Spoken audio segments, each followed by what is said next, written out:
All right, welcome back, guys, to the Maple Realty Show with me, Tasia, Roman, and Lance. Go ahead, Roman, to our exciting topic of the day. Okay, so lately, the last 3 months, I've been doing a lot of rentals. So I thought it would be a good time to discuss what landlords look for in terms of when tenants bring in their applications, because every situation is different, and we deal with a lot of tenants that come from different backgrounds, different jobs, different situations. So there's always like a set guideline I find from my experience doing real estate over the last decade, what landlords kind of look for, but then it's also situational depending on the client you're working with.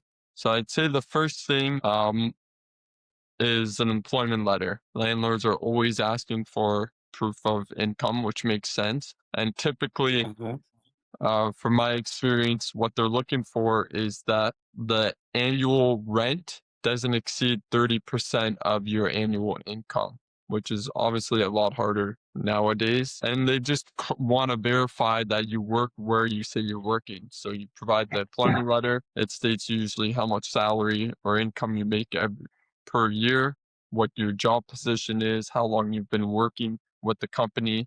So landlords like to see security in terms of how long you've been working there, and then they want to call your employer to verify you actually do work where you're working.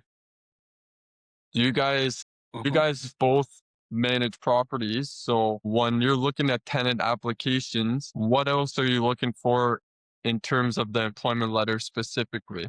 Like for example, let's say someone's self-employed and they work for themselves, or someone's a student, or someone's a new immigrant Mhm. maybe coming here for work on a work permit. Maybe you guys could talk a bit about that. Yeah, so to be honest, like if they're a student, I would either look at their bank statement to see how regular their deposits are, if they're willing to share it. And then the other thing for students is I would look at whether they're okay to get a cosigner, essentially their parents, to cosign for them if they're students. And it's also different if the student is like a master's or a PhD. If they're a master's or a PhD, from my perspective, I would be more lenient um, And than would someone you who's just, would you yeah. ask for proof of a school letter? And how many statements would you usually ask for? Just the last month or a few months?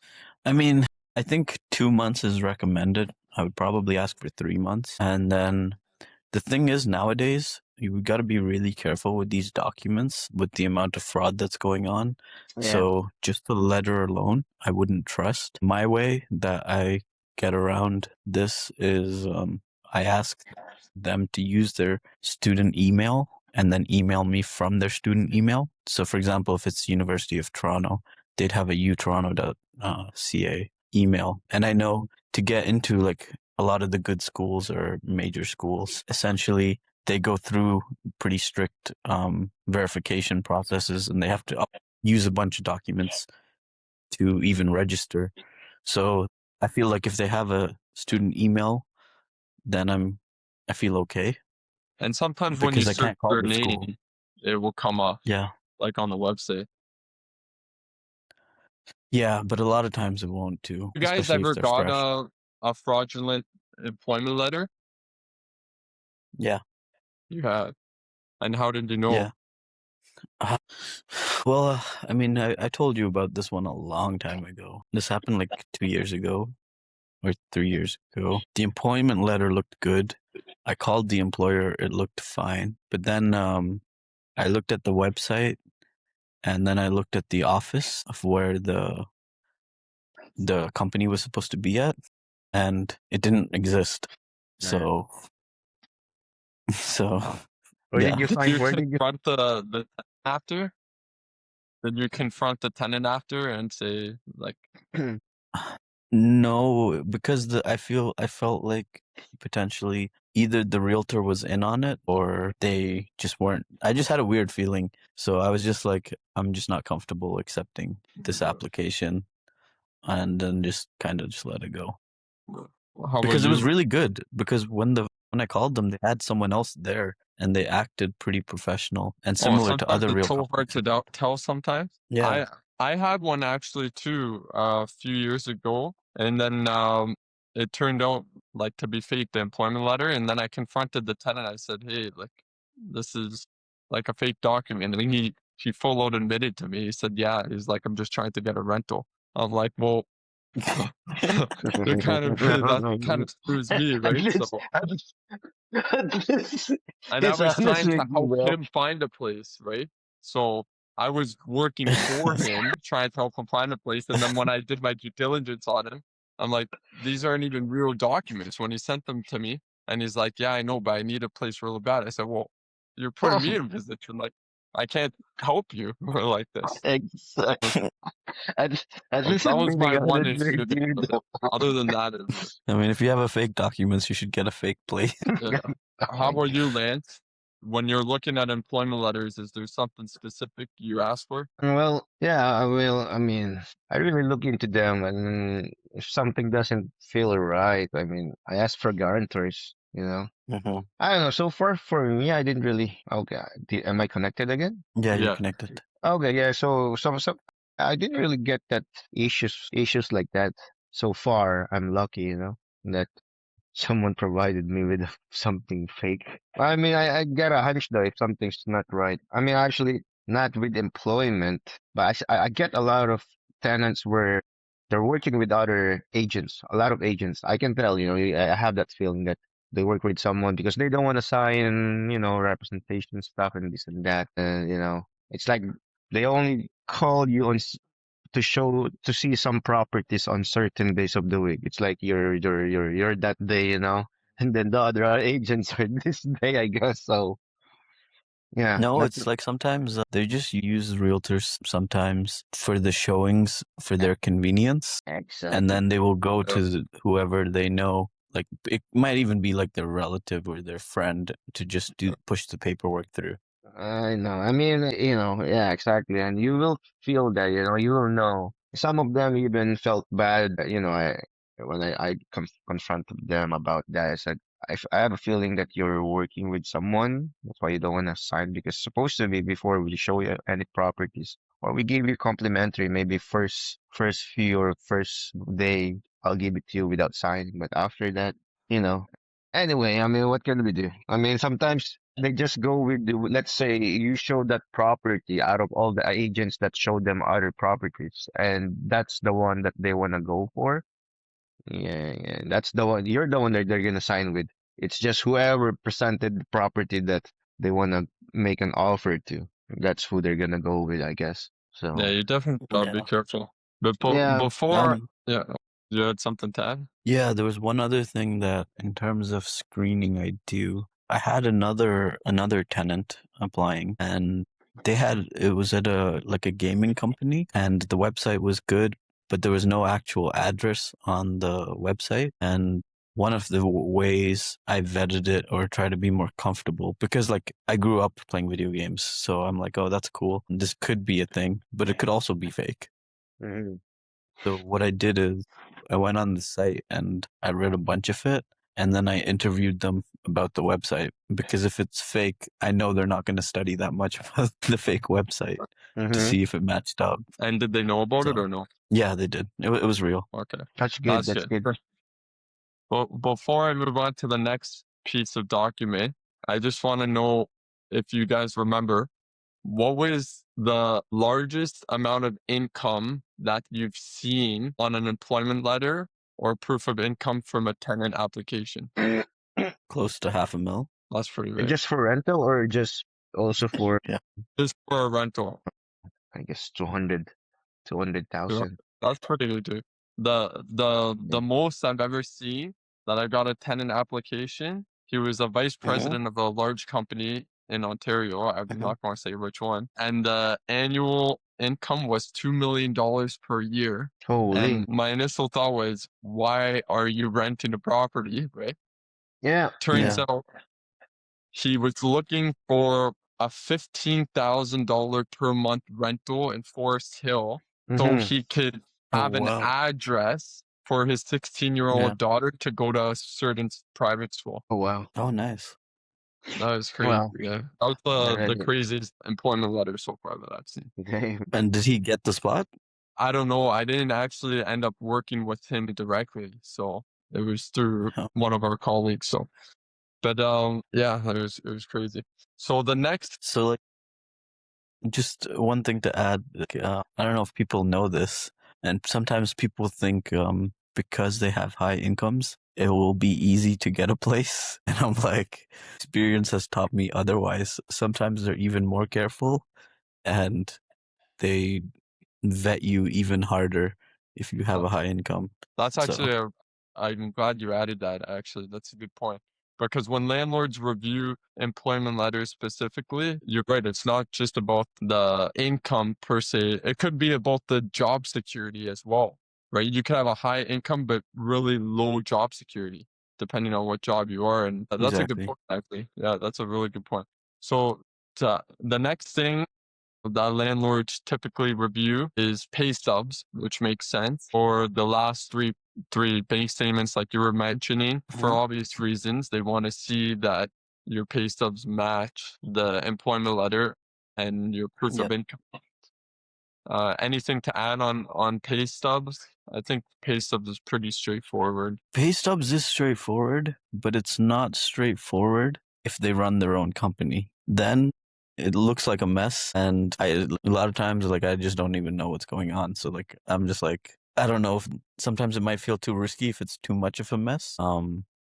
And For someone that has their own company that's looking for a rental that doesn't have pay stubs, what would you recommend for them to stay organized when putting in their application? someone that's has their own company but doesn't have pay stubs. Yeah. Honestly, you need a good realtor to lobby for you. That, or you could provide a notice of assessment or a T4, I guess would be. Yeah, yeah. But sometimes like they try to rent it through their company and not through themselves. So then it can get a bit, like messy. Sure. Do you have anything to add regarding pay stubs, Lance? Sorry, you guys are kind of delayed on my side. What were you guys saying? Well, Is no there problem. anything we need to watch out for in the pay stubs when we're looking at pay stubs? Oh, pay stubs. Well, I mean, I guess you have to really just verify everything, right? If it's really true or not. Some people, Exactly. some things are too obvious, Sometimes it's just like a handwriting of whatever check. But I mean, some companies are like that. They're saying that, oh, I'm getting paid cash, or it's a check under the table. I'm working this much, but I'm making this much too, right? So In that case, Yeah. then the bank statements would be pretty required if you're getting cash to at least show like the consistent cash, like if it's $500 every week or yeah, whatever. yeah, yeah. But So I've Yeah. seen yeah, pay stubs also where there is no name on the pay stub. So I'm yeah, like, yeah, yeah, yeah. it needs to It's have kind your of like name that. on it. So, but Oh I wow. mean, I usually ask for the bank statement for every month, so it shows that it really goes to their bank. So I don't know. It's kind of hard to prove to the landlord sometimes. Tell what it is. If that's what your client has, what can you do? You just have to work whatever they have, Yeah. right? Sometimes what I Yeah. recommend for tenants, if they provide the pay stubs and then the landlord's still hesitant, like they're like thinking it's fraud or something, I'll get the Yeah. tenants to show the last three bank statements and just black out whatever personal details. So you just see the amounts that Mm. reflect the pay Oh, stub. So it all adds up and then it reflects the employment letter. Yeah. Well, yeah. yeah, yeah. I mean, that's our To job be to. fair, Yeah.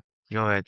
like when the pay stubs get, I just go to the next step. I just look at the credit, I suppose. Is that what we're going to next? Yeah. Speaking of Or credit, might as well. I got to move on to that. Well, I find from my experience, landlords always ask for a full credit report from Equifax specifically. I think some people use TransUnion or they'll use their banking app, but for Yeah. some reason, at Equifax is always the go-to, and typically landlords like to see a score of 700 or above. That being Yeah. said, obviously run into situations where people had much lower credit scores and helped them. Are Mhm. you guys pretty stuck on a certain score when you're reviewing tenants, or No, is but it it more of helps. an overall picture? Well, yeah, like Teju said, it helps because especially if there's competitions. I mean, if other applicants are, maybe they're all making good money or almost the same amount of money, and whoever has the better credit score most likely will get it, right? It's just how it is. Like who's the best candidate you can get. So it helps. If you're lucky that you don't have any competition and if your credit score is not that high, there's a high chance too that you'll get the place. But it's just, it's also kind of a stroke of luck on those places that you Mhm. apply for. What Yeah. would you recommend for people that have a lower credit score?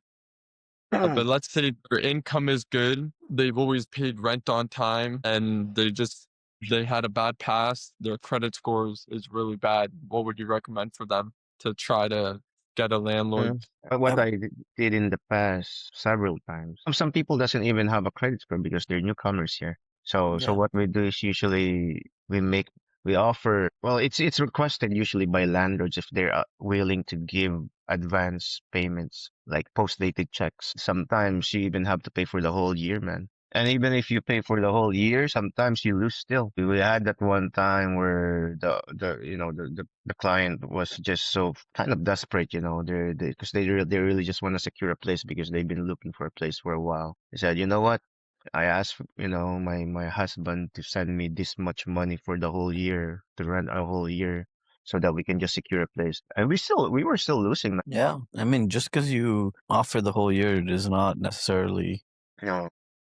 an automatic thing. For example, if I were to get a tenant and they offered me a whole year, Yeah. to me, it doesn't really matter to me. I just care more about, do you pay on time? Yeah, I because would they rather could request someone, it back like 3 months down the line. You can't yeah, legally hold them. Yeah. I mean, it also depends. I mean, we were able to get her a place though. I mean, after two, three properties more. I said, because it really helps. Of course, if you pay the whole year and there's no competition or you're better than the other competitions, you will get something as opposed to you don't have that payment and you're competing with no credit score or low credit score. It's gonna be hard because we've been helping her for I think for almost half a year, and she kept on losing. And we just told her like it's really hard. We tried. We said that we're gonna try to find you a place where we get lucky. There's no competition, and the landlords will be more considerate. But during those times, it was really hot. The rental market was mhm, really hot. So I said, you know what, if you can, I don't know, because every landlord that, we're just listening to those places that we lost. And most of the landlords were asking for advance payments for at least 6 months. And we tried six Wow. months first. And then, we kept on losing. She said, no, I you know what, I cannot keep on renting a place anymore or Airbnb or all this. She's yeah, losing more, right? And she needs a place also for her kid because the kid is going to school. So I said, you know what? Yeah, and it's like I'm gonna ask my husband and ask for the whole payment. But like I said, she lost because the other competitions were offering more rent per month. That's the only wow, yeah. reason that's why she was losing because now even though you're paying full year, the other ones who have good credit score and good employment, good income, they're offering maybe $100, $300 more per month. So of course, as a landlord, I will take that. I find the credit score seems to be the most important thing in my experience when working with tenants, sending in Yeah. multiple applications. I find the ones with lower credit scores always have a harder time. But let's say two people, those two applicants, they're both Mhm. their incomes could afford the rent, but one of their incomes could just like it's just on the line of being able to afford the rent, but their credit's really high. Or someone else has a really, really high income, but their credit's really, really bad. Who would you go with? I You need mean, to look at the overall picture because you need to look at their expenses then, right? yeah. If their expenses are, they have a high income and they have high expenses, then that might be why they have a poor credit score. And if they have high expenses, they might not actually be able to afford the place. Yeah. So I would go with the other one in that case. Yeah, I mean, it's also, yeah, the moment you see something like that, it's kind of a red flag, right? It's kind of what it Yeah. raises questions where, like, you have a high income, but why is your credit score low? You know, even landlords will point that out, and even so, they will be asking that. They're like, we just saw your client's credit score, and it's just weird that he has this high credit, I mean high income, but how come they will need explanation, and if his explanation doesn't match up, you will keep on losing too until Yeah, you really find out what's really happening. it's true. Yeah, and if I'm a landlord, I would hold a lot of weight on the credit score because the credit score is just something you can't fake, right? Yeah, In the sense exactly, of you're either paying it or not, like, and you can't lie about it. It's a computer. Just check. exactly. Have you guys ever ran into fraudulent credit score reports? I Mm, don't know because that one that I had was fake. I just think everything was fake. That's sure. right. Yeah, I mean, that's true. I don't know, not in my part, but I mean, there's people who are just who doesn't want to provide the real one from Equifax, even though we kept on sending the link over and over, like, oh, you have to do it on this, not just a screenshot from whatever from your From bank your or banking app.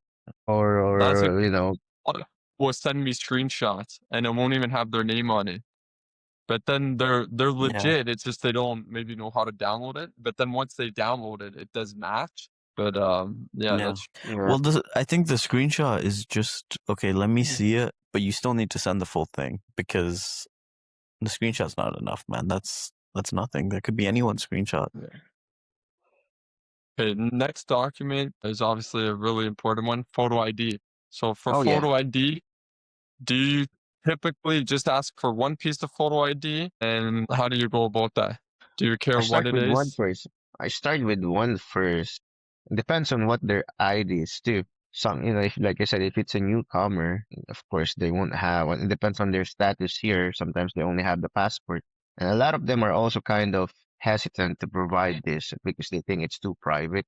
Mm-hmm. But it's also a good starting point because that way they will, you have to gain their trust, and also, like, it's like a mutual trust, right? It's like, if you cannot trust me, then I cannot work with you. You have to draw that line with them because if there's no point for me to represent you if you don't trust me at all, then, right? But Well, I usually, what? mean, how are you going to rent a place without giving you ID? Exactly, but trust me, I mean, I had this many times. And I'm like, I cannot work with you if I can't have any of this. We need this because first of all, I need to know you. We have to verify you, and then also the landlord will also have to verify you. I just had some of these difficult tenants who they're like, oh no, why is it always the burden of proof is on the tenant? Why can't it be on the landlord? I'm like, because you're trying to get a place and you're trying to get approved. No, it's not like you're approving the land.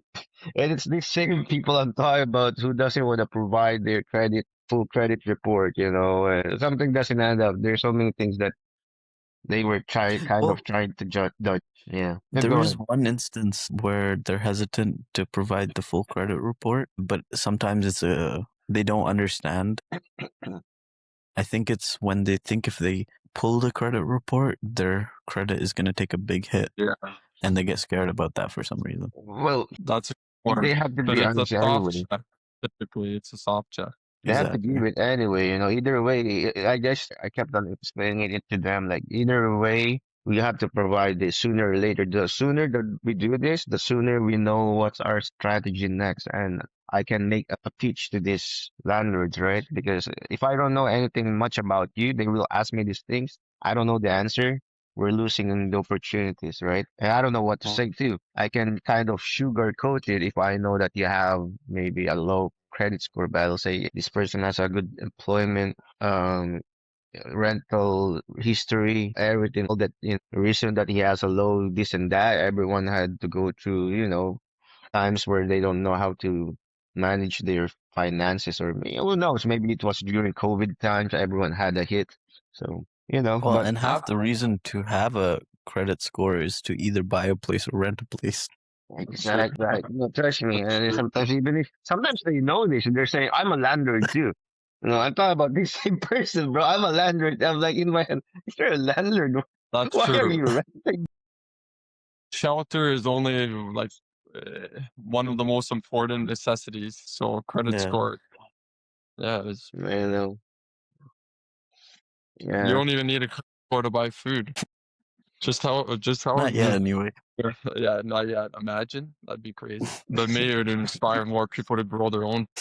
When you guys get a photo ID, do you always meet the person in person after before signing a lease agreement or a Zoom call, or you're okay with the photo ID and the rest of the documents? Well, this is the way I see it, and maybe like I'm not as diligent as I should be, but I'm like, if I see the photo ID and then later I go to a showing and it doesn't match, obviously it's a Oh no yeah. go. Exactly. If it But so doesn't, far it yeah. hasn't happened. Yeah. I don't Yeah. know. I didn't have those problems yet too. Yeah. What about you, Roman? I always recommend meeting the tenants in person before signing a lease agreement, not only for the landlord specifically for their benefit, but for the tenant's benefit as well, just to see if they're even a good match for each other and they Mm, get along. Right? They might have two completely different personalities. Maybe everything checks out on paper, but once they meet, they just get bad vibes with each other and they don't feel right about it. Yeah. They're or the okay. opposite. Well, Yeah. usually, yeah. Or Sometimes, If the landlord is available, because some landlords are actually they don't live here. They're foreigners. They yeah, live in other places. So if they're available to meet, usually that's what I recommend that as well. Like Roman said, they need to know each other first, and it helps sometimes. Actually, it really close the deal, and yeah, yeah. also you know, the thing is, you though, know, if they're overseas, they usually have a property management company or someone managing here. So yeah, there's always Or it someone might that, just be the realtor themselves. yeah. yeah. Sometimes it's the realtor, or sometimes yeah, it's the real Like I yeah. have a client that I'm working with actually today for a lease listing, Mm-hmm, and we got a good tenant application that came in. He's self-employed, but everything mm-hmm. looked good, his credit good and everything. And my Yeah, landlords are okay with it. They're like, yeah, we'll accept it. I said, well, before we sign anything, why don't we just set up a quick meeting, an introduction, 10 minutes. You guys meet each other at the unit. Make sure you guys are cool with each other and the terms of the agreement, and then we'll sign everything after the meeting. So yeah. the meeting's at 8 o'clock tonight, and we'll see what happens. Yeah, it helps actually because last year I had a lease and we were losing. We kept on getting rejected because the tenant the first usually I get the answers from the one that we're getting rejected to, right? But they didn't. I always ask them like, oh, what's is there anything we can improve with our offer or anything? They didn't even say, but I didn't look into much of the credit because I just got it and they kept on. Whenever we see a property, they just want us to make an offer. And then this last one that we saw, good thing the owner actually stayed home because she likes it that way. She wants to meet the tenants when they see the property, which is unusual, right? I even told my tenant, I'm like, this is not really how it usually is. Like that, usually the landlord is not home and this and that. But it might even be good for us, and also good. If you guys don't get along, at least you guys already know before.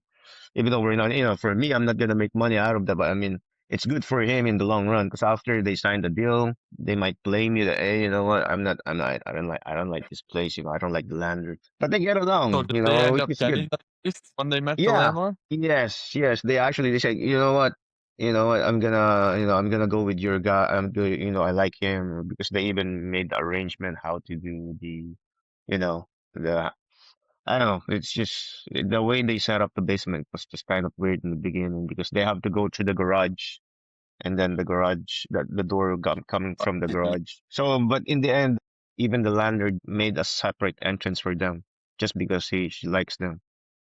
Oh wow. And then she still messages me until now, like asking for more tenants. I had a similar situation. This week I was working with a guy with bad credit score. We got rejected like maybe 20 times. And Oh wow. finally we ran into this landlord. The Yeah, agent was also the landlord. And then yeah, I said, why don't we just set up a meeting? I explained the situation, and it was a special I know. circumstance why his credit was low. I'm like, let's set up a meeting. You'll meet them. you'll see they're good people, whatever the case is. And then they met each other, they liked each other, and right away they signed together. No one would take this guy because of his credit. And then finally I Mhm. pushed for this meeting to get them to meet each other. And Yeah, they it helps. it It helped a helps a lot. lot. It's the Well, I same think it's the scenario. tipping point. It is, it is. 'Cause it was the Because it's same hard to scenario lie with that guy. or fraud something you're in front of someone's face too. Yeah, yeah, Yeah, and you can get the vibe check.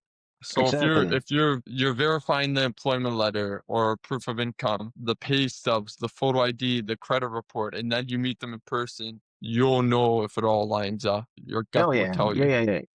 You'll know. That's why, even the same scenario with that tenant I was saying, the reason that he was getting rejected was because he had, well, his credit score is not that low. It shows there that he has a lot of credit card That debts. That's the one I didn't know because I only look at his score in the beginning. And then we kept on Yeah. seeing properties and applying. But these other properties, they didn't even point out to me whenever I asked what's wrong, if anything we can improve. But then that good thing, this landlord who really liked him, she said, Lance, Mhm. I really like your tenant, but you have to be honest with him. How long do you know this guy? I'm like, he's actually a friend of mine, and his wife is actually one of my first friends when I migrated here a long time ago. So I know they're good people, but I didn't know that they have this that they like, oh yeah, but do you think that I'm gonna have a problem with them if ever I take them? I'm like, I don't think so, but I have to ask them why they have this because I don't know too. And then they explain well, and everything, the story that they said, it's like, it's kind of they're from what they used to owe, they actually brought it down by a lot. They said that we're paying this bit by bit all this time. It's not right, and I'm trying to sell some of my properties back home. And once I sell those, I'm gonna pay all of this. And they also work a lot anyway. He said that it's because you know, they had kids and then the wife didn't work. It's only him who has to work. And now they both work and he has a double job. So, I know that kids are also grown up now. They're gonna sometimes the move out reports and aren't updated right away either. Mhm. yeah, yeah. So all those things, they just sometimes they just have to tell the truth. If everything lines up on their story, that's why Yeah. it's also good to Video meet, when they meet, say this story, you can tell if someone's genuine, right? Like if they're really telling the truth, and if their story is really, hey, you know what? I'm not a very irresponsible person if financially. It's just things happens. That's true. I think the point in reality, though, a lot of the times is to me, it's not that easy. So if you can get a good realtor to lobby your case, Exactly. it's ideal because, That's our job that's our job to negotiate and present their application in the nicest way possible. That's why, it's in our code of ethics, like we have to act in the best interest of our clients, and that's what we do.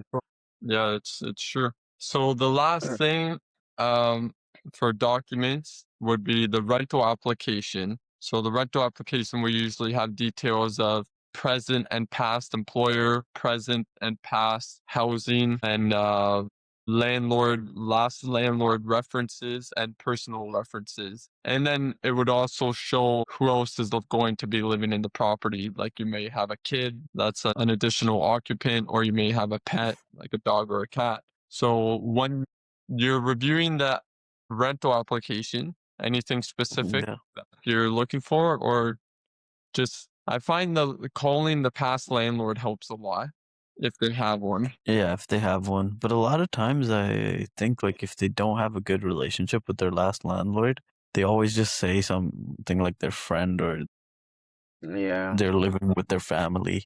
exactly. That's what they So say. I think the past landlord is like a 50-50 a check. Well, yeah, exactly. I mean, depends. I mean, well, I you'll think know. everything else is worth more. Yeah, yeah. It's just whatever. It's a good add up, right? I mean, additional reference if you. It also helps. Sometimes it's if it's very credible. If you look at it, like, hey, this person is this. Sometimes you can even call them. They even call them and they answer and they say yes, this person's. And also sometimes on their driver's license it will show. So everything, if you match everything, they live in that address. This person actually is the landlord or also lives upstairs, or if it's a basement, or everything lines up, then it kind of just makes it more credible, right? But sometimes people doesn't even bother. The landlords don't, it's just, oh, whatever, I'm looking at this credit report and employment. That's it. I'm happy with this. Also, like, I don't know, I just think about this. It's like, if the landlord wants to get rid of them, wouldn't they give them a good reference so they Sometimes can get rid of them? just for Maybe. them to, like, part ways with them, right? Yeah. So I I've guess done it. Like, Uh, I've done it. I mean, myself. I Yeah, mean, well, it's bro. either that or they stay, and then you Exactly. have. I mean, why would you give them a hard time when you just want them to move out, right? I even tell sometimes that's one of my offers to them. Like, you know what? Let's just end this landlord-tenant relationship. It's not working out anymore. I think it's better that you find another place. I can even help you. I always tell them that, I'm a realtor. I can help you. I help some of them. And then, when they find a place and they're, I'm like, I'm even gonna be your reference, which is, you don't have to worry about most of the things that you have to do because everything's already like, I'm your landlord, gonna give you a good reference. So, that way, you're happy, they're happy. Why give them a hard time? Unless they didn't pay you or trust your place, then that's a different story. See, you know what I think is more specific? Not their like last landlord is in the place they're living in. Their Mm. second last landlord. That person has no reason to lie Well, yeah. I mean, if they're so gonna even or mention embellish them, things. yeah, I don't think they're gonna mention those ones at all. They're only gonna mention the last one for sure. Yeah. that's why I call 3 references. Get some personal references too, and it's a full picture you gotta paint. Well, Oh, like yeah. personal references, I don't even know if it really matters because like personal references are usually their friends. Yeah, exactly. Uh, But I think it still helps. One thing that I do, I didn't mention before when we were talking about the employment letter, is I check them on LinkedIn yeah, because yeah. they're unlikely to be at a like have a whole network and a fake account at a fake company. I actually do that. I mean, any social media, but the LinkedIn is the best because it's a professional account, right? Yeah, and to see if it lines up with their employment letter or what they said. Okay. Well, I guess that's pretty much it for what landlords are looking for to review. So we got the employment letter, last 3 pay stubs, photo ID, full credit report, rental application. Obviously, each situation slightly different, but if you're a tenant that's looking to apply for a rental, it's a good idea to make sure all your documents are organized and ready to go. So when you do Yeah, apply, you can just fire it off and you're not yeah, scrambling, need this, I need that. yeah. I always mention that from the start, but some of them are hesitant or doesn't have all these things yet, or takes time, or like I said, some of them are working with other agents and they don't wanna just give things to you until they Yeah. really find a place with you. Or sometimes I don't know. I mean, you cannot blame them. Sometimes they work with bad agents, and they said they even some of them became honest with me. They're like, yeah, it's just we have trust issues now because of the last one that we work with. We really have a bad experience. That's why we wanna work with as much agents first and get to know them first. See who's doing, we're really, you know kind of vibing with and working well with before we really provide all these things and sign up with, It's also a challenge for me. I mean, if that's the case, I just give them whatever best I have. And luckily, I still landed them as my clients. And, you know, I just took it in a positive way, right? Sometimes you just have to understand them too. Or sometimes I just drop them. I'm like, there's no trust. If you cannot trust me, then, I cannot, continue with Yeah, this as well. I cannot show you the next properties. Especially if I showed them a lot of properties already and they still that way. I'm like, I guess, maybe it's better that you work with just one agent. I just said that to one client 2 years ago. I said, I guess it's better that you just, I mean, from here onwards, I think you just work. It's good for everyone, not just for the agents, for you to just work with one agent. yeah. And there's no conflict of interest. Yeah, yeah, yeah. Do you All right. I think that's good do you for. have any closing thoughts, Tasia? close it off. The only closing thoughts I would say, like that I've been saying, is if you're struggling, doing it on your own, try and find the best realtor you can and see what works for you. That's all I can say. Oh yeah, I mean, there's three of us here, you know. We're like an open book. We speak our mind. You see how we work. We're not here to give you guys bad experiences. If anything, we're the one who's getting the bad experience and making it into a good experience for everybody. So That's we what just we're. want everyone So, happy, you know, the landlord's happy, the tenants happy, the buyers and sellers happy. If you guys are happy, we're happy too, you know? All right, I like that. Let's end it there. yeah. Exactly. Happy, happy Easter. Yeah. Exactly. Happy Happy Easter. Easter.